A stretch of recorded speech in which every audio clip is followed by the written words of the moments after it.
Welcome to Sweet Life Beat Life. We hope this video helps. In this video, I will explain how to replace the battery in your Chevy Malibu key fob.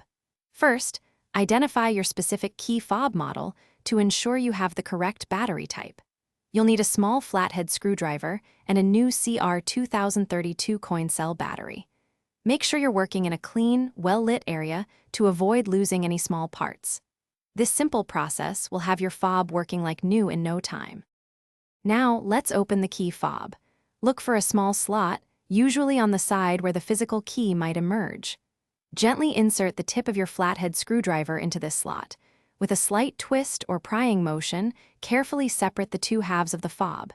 Take your time and apply steady pressure to avoid damaging the plastic casing. It should pop open with relative ease. Once the fob is open, you'll see the old battery. Pay close attention to its orientation, noting which side is facing up, usually the positive side.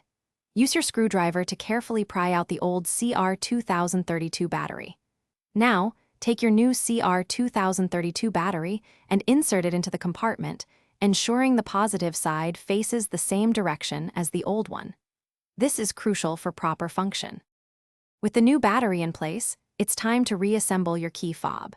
Carefully align the two halves of the casing, making sure all the internal components are seated correctly. Press the halves together firmly until you hear them click securely into place. Finally, test your key fob with your Chevy Malibu to confirm it's working properly.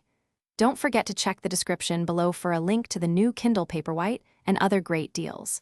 Enjoy your fully functional key fob. Thanks for watching. Consider subscribing if we helped you.